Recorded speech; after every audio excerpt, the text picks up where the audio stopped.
আপুনি যদি কাৰোবাক ভাল পায় অকণমান ভাল পোৱা মানুহজনক গুৰুত্ব দিব লাগিব। এইটো নকৰিবা সেইটো নকৰিবা অমুকত নাযাবা বুলি কোৱাৰ লগে লগে এজন মানুহ বেয়া হ'ব নোৱাৰে।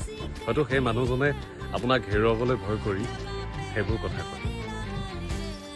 গতিকে এজন ল'ৰাৰ মেণ্টেলিটি কি থাকে এজন মানুহৰ প্ৰতি বা এজনী ছোৱালীৰ প্ৰতি, সেইখিনি ল'ৰা মানুহখিনি ভালকৈ বুজে আৰু ছোৱালী মানুহখিনিয়েও বুজে যে এজনী ছোৱালীৰ মেণ্টেলিটি কেনেকুৱা হ'ব এজনৰ ল'ৰাৰ প্ৰতি।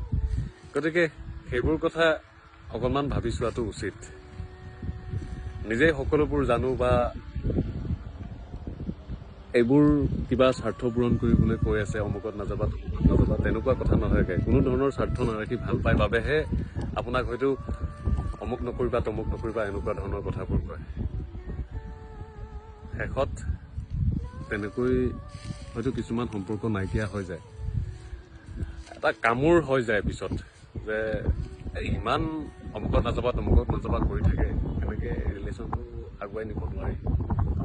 শেষত গৈ বেছিকৈ ভাল পোৱা মানুহজনেই কামোৰ হৈ পৰে।